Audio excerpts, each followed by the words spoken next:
Le doy la bienvenida ahora a nuestro experto en materia económica y financiera, a Raúl Feliz. Raúl, ¿cómo estás? Muy buenas noches. Buenas noches, Leo. Muy bien. Oye, Raúl, hemos dedicado esta semana a hablar del tema de la pobreza. Ha resultado un tema muy interesante, desde luego, la gran cantidad, los millones de mexicanos que van a caer en pobreza y en pobreza extrema. Pero no podemos dejar a un lado que lo que está causando esto es la gran crisis económica por la que estamos pasando. Por eso te quiero preguntar sobre la recuperación. ¿Cómo va la recuperación económica, Raúl? Leo, yo veo a nivel agregado, es decir, tomando en cuenta lo que está pasando en Estados Unidos, Europa, Japón, China, que representan fácil 70-75% de la economía mundial, que la recuperación va bien.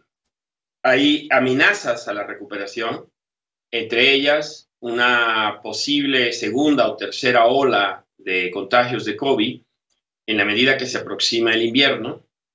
La veo bien, por ejemplo, creo que la economía mundial, que en términos de crecimiento en el primer semestre cayó a crecimientos negativos de 8 o 9%, en este momento a nivel agregado debemos estar creciendo cerca de 2 a 3%. La última estimación de la OECD, en un estudio presentado apenas la semana pasada, la estimación es que vamos a tener este año a nivel mundial una caída de 4.5% y el próximo año un repunte en el crecimiento mundial de cerca de 5%. Esto es en la En el economía caso mundial, ¿verdad, Raúl? claro, en el caso de la economía mundial. Ok. En particular, para la economía norteamericana ha habido una mejora significativa. Mm. En junio, el FMI, cuando le hicieron esta pregunta, contestó, dijo, Estados Unidos caería este año 8%. Sin embargo, las estimaciones más recientes en encuestas y de algunos analistas es que Estados Unidos va a caer este año 3.8%, la mitad de lo que se preveía hace 3 meses. Lo cual te habla de que la recuperación del tercer trimestre en Estados Unidos ha sido extraordinaria. Se estima que si lo convirtiéramos en una tasa anual, la economía en Estados Unidos está creciendo al 32% en este momento, cuando cayó precisamente 32% en el segundo trimestre. La recuperación en México es diferente.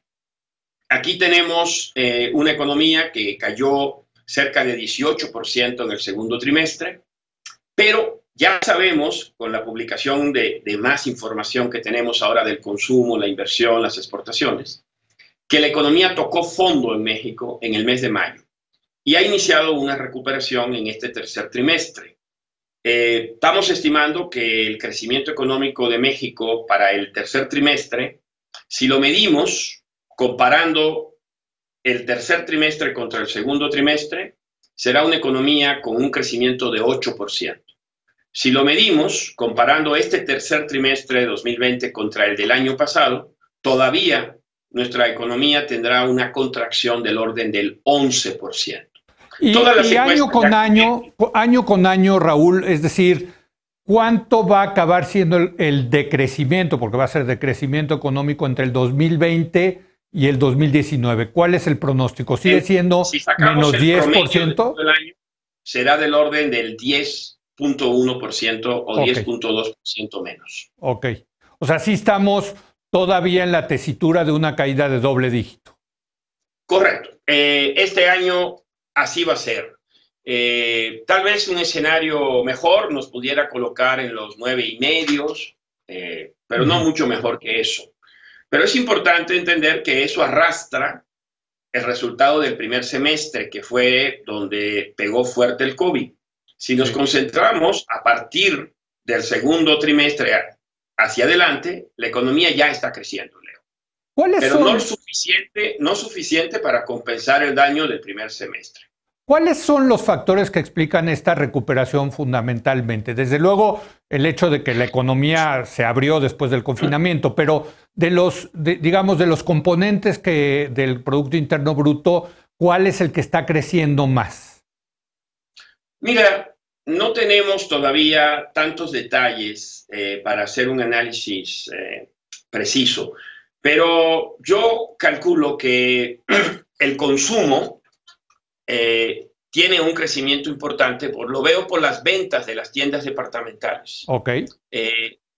Ya desde junio, julio y agosto, las ventas de la asociación ANTAD, que reúne a los grandes almacenes de México, muestra crecimientos del orden de 8% mensuales. Lo cual quiere decir, Leo, que el confinamiento de los meses de abril y mayo generó una demanda insatisfecha, es decir, hubo consumo que no se realizó. O sea, la gente tiene necesidad de renovar refrigeradores, estufas, carros, bienes que posiblemente no compró en esos meses de confinamiento y que ahora ha regresado a comprar. Al mismo tiempo, yo creo que el sector que claramente debe estar liderando el crecimiento en este momento son las manufacturas, porque esos bienes se tienen que producir y además porque pienso que las exportaciones deben estar repuntando con mucha fuerza. Sí. Fue el caso de la industria automotriz durante los meses de junio y julio, aunque en agosto volvió a aplanarse un poco el crecimiento. Creo que la industria automotriz va a tener un muy buen segundo semestre. Los sectores de consumo discrecional, aquel gasto que puedes diferir o mover, como restaurantes, hoteles, que está vinculado además al turismo, a los viajes, creo que son los sectores que todavía vienen arrastrando una falta de dinamismo. Pero creo que las ventas de tiendas departamentales, las ventas de supermercados y las exportaciones y la producción de manufactura para exportar y para vender en el mercado local son los sectores que en este momento liderean la recuperación.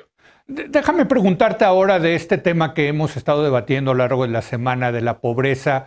Se tienen datos que se dicen que podrían entre 10 y 15 millones de mexicanos caer en pobreza y en pobreza extrema. La recuperación, desde luego, ayuda a que no haya más pobres, pero también hay que decirlo, no es que esta recuperación vaya a hacer que esos 10, 15 millones salgan inmediatamente de la pobreza, Raúl. No, Leo. A ver, con cifras también del INEGI, de lo que se llama la Encuesta Nacional de Ocupación y Empleo, se perdieron 7 millones de empleos en el segundo trimestre en México. ¿Cuánto, perdón? 7 millones de empleos. 1 millón de empleos formales registrados en el IMSS. Sí. Y otros 6 millones de empleos en el sector de trabajadores por cuenta propia o el sector informal de la economía. México tenía antes del COVID alrededor de 54 millones de empleos. Y en el COVID llegamos a caer alrededor de los 45, 46 millones de empleos. ¿Cuándo se recuperarán todos esos empleos formales e informales? Para no hablar solamente del sector formal. Pues al ritmo que se prevé, Leo, creo que será hasta el 2022, 2023, cuando tengamos el mismo número de empleos, independientemente de su calidad. Con esta recuperación, de todas maneras, vamos a terminar con 3 o 4 millones de empleos menos en total, y como con 600, 700 mil menos de empleos formales. Esto significa pobreza.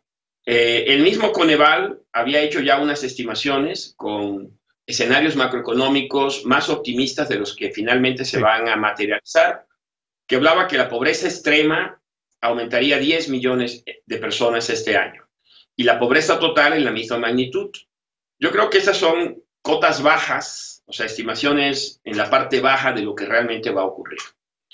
Esto es un golpe de grandes proporciones. La pobreza y sobre todo la pobreza extrema está ampliamente correlacionada con la tasa de crecimiento total de la economía, con las oportunidades de empleo y con los salarios. Pues muchas gracias, Raúl. No sé si tengas algo más que agregar que valga la pena mencionar. No, bueno, yo creo que lo interesante, Leo, es marcar de que México también, igual que el resto del mundo, ha marcado un punto de inflexión en la caída de la actividad económica en el mes de mayo y que estamos en recuperación. Y creo que, Leo, después de haber caído haber caído este año en la forma que lo hemos hecho, hay espacio para que la economía mexicana pueda crecer mucho más rápido de lo que la mayoría de los analistas estamos previendo.